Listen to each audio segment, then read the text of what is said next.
Oke, kita sekarang akan membahas trending yang pertama. Ini berkaitan dengan besok sudah dinanti-nantikan nampaknya oleh seluruh masyarakat Indonesia. Akhirnya debat Capres-Cawapres perdana akan dilakukan. Tepatnya ini untuk Capres dulu, Naila ya. Secara spesifik dan juga khusus akan digelar besok 12 Desember 2023. Dan temanya ini berkaitan dengan pemerintahan, hukum dan HAM, korupsi, penguatan demokrasi, peningkatan layanan publik, dan juga kerukunan warga. Nah, jadi perlu diingat-ingat di situ ya, di antara tema-tema tersebut, apakah sudah terbayangkan nanti yang akan dijawab oleh pasangan masing-masing, ini ada Capres ya, atau juga penasaran juga kalian sebenarnya terkait dengan debat ini. Apa sih yang bikin penasaran? Boleh coba ditulis komen-komen di sini, apakah bisa terkait dengan siapa saja panelisnya?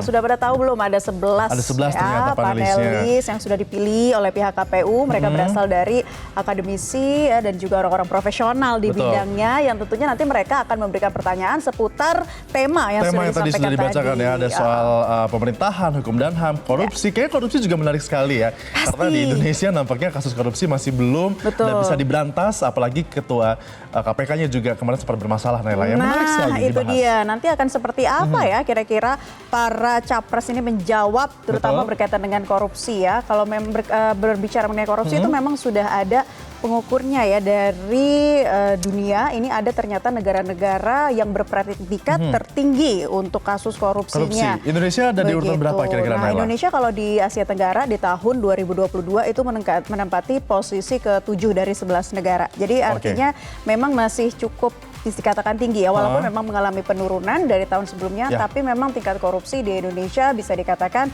penanganannya cukup lambat. Cukup lambat, artinya memang ini nampaknya gagasan-gagasan terbaru dari masing-masing calon presiden ini dibutuhkan untuk bisa memberikan gagasan agar bisa memberantas korupsi di Indonesia. Nah, debat perdana Pilpres 2024 akan digelar sebentar lagi besok ya, tepatnya 12 Desember. Sejumlah persiapan pastinya dilakukan ya dari kantor KPU jelang debat esok hari. Dan untuk informasi lengkapnya seperti apa kira-kira persiapannya, kita sudah terhubung dengan jurnalis Metro TV. Ada Diandra Mugni yang bertugas langsung dari KPU RI. Diandra, kira-kira bagaimana persiapan jelang debat perdana di kantor KPU besok ini, seperti apa persiapannya, Diandra?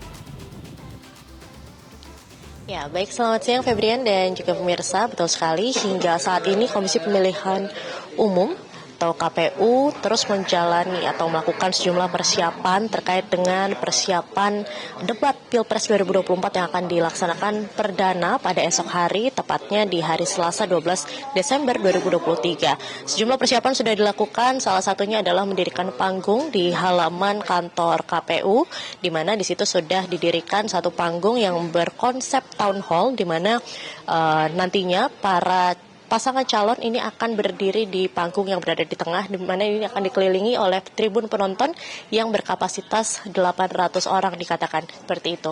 Lalu untuk pengamanan sendiri nantinya juga sudah dilakukan, yaitu ada pengamanan yang ketat pada esok hari. Lalu juga akan ada rekayasa lalu lintas yang akan dilaksanakan mulai pukul 16.00 waktu Indonesia Barat. Jadi apabila masyarakat yang ingin melintas di depan kantor KPU pada besok sore ini dikhawatirkan juga sudah tidak bisa karena akan ada penutupan jalan dan akan dialihkan ke ruas jalan lainnya. Dan untuk persiapan sendiri saat ini juga akan ada konferensi pers yang akan disampaikan oleh pihak KPU pada pukul 15.00 waktu Indonesia Barat. Rencananya akan membicarakan soal mekanisme debat Pilpres perdana yang akan diselenggarakan pada esok hari. Demikian. Ya, Diandra, bagaimana juga dengan para panelis yang akan dihadirkan pada debat besok? Baik, untuk panelis yang akan dihadirkan pada debat besok ini ada 11 orang, di mana mereka meliputi akademisi, lalu juga ada profesional yang merupakan sosok-sosok yang berkompeten di bidangnya masing-masing. Ada pakar hukum tata negara, ada pakar ilmu politik juga, lalu juga ada beberapa guru besar, dan juga ada ex-ketua Komnas HAM periode 2017 hingga 2020, yaitu Ahmad Taufan Damanik. Dan para panelis sendiri saat ini juga tengah menjalani karantina, yaitu terhitung sejak tanggal 10 hingga 12 Desember 2023, di mana pada masa karantina tersebut para panelis ini membicarakan soal topik besar yang dibicarakan yang akan diusung pada debat esok, yaitu terkait dengan pemerintahan, hukum dan HAM, lalu pemberantasan korupsi, penguatan demokrasi, lalu juga terkait dengan kerukunan warga dan peningkatan layanan publik.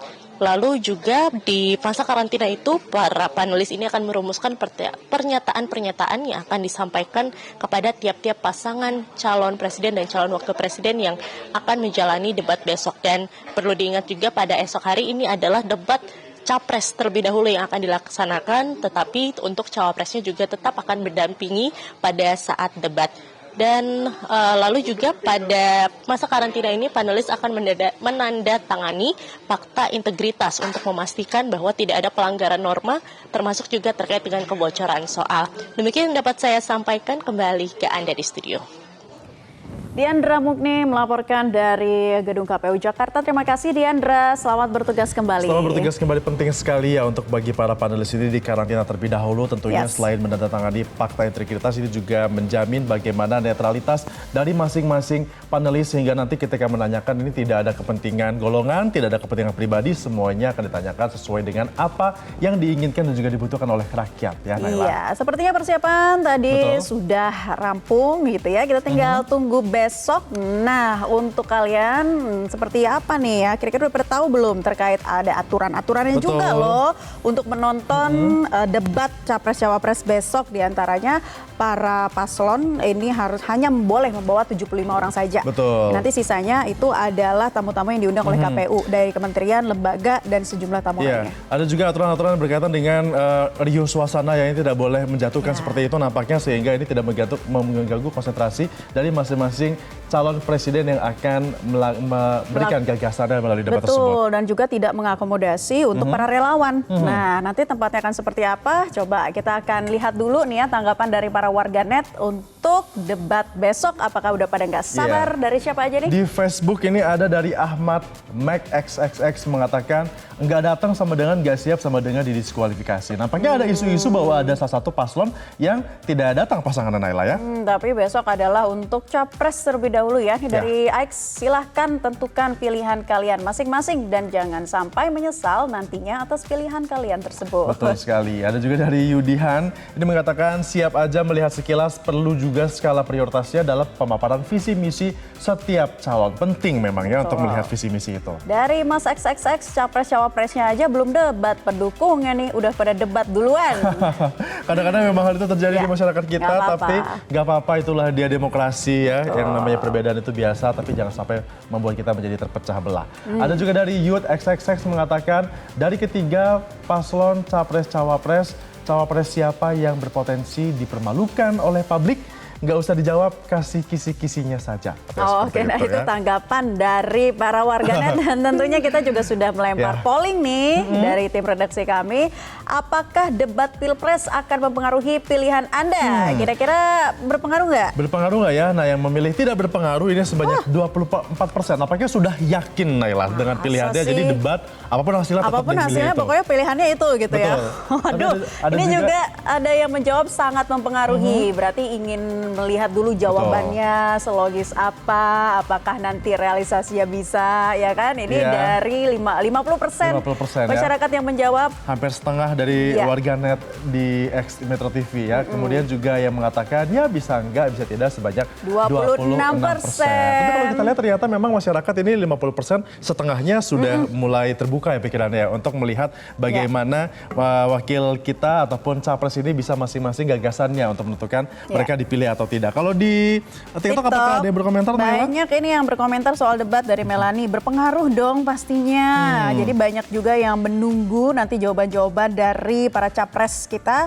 Kemudian siapa yang cerdas itu pilihanku katanya. Waduh, ada dari juga. Sony satu lagi nih Febrian dari TikTok, lihat saja besok. Gitu. Sudah gak sabar ya. Ini kalau di Instagram ada juga nggak kalah seru komentarnya dari Alvens24. Katanya nggak sabar Kak, harapan saya semoga Indonesia semakin maju, sukses selalu, ekonomi stabil, gaji para PNS pekerja naik katanya. Amin, seperti itu.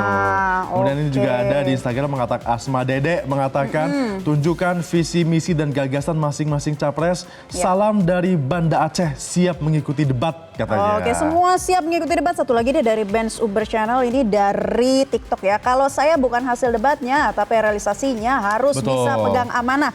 Setuju, apalagi Setuju tadi ya. ada tema soal korupsi. Ya semoga bukan hanya sebatas Hukum dan kata-kata. HAM juga ya Naila dibahas. Betul, tapi nantinya kita Betul. tunggu realisasi nyata dari siapapun nantinya yang terpilih. Harus bisa berkomitmen untuk memajukan Indonesia dan juga menjaga amanah dari seluruh masyarakat yang ada di Indonesia. Setuju Oke, Naila? setuju sekali.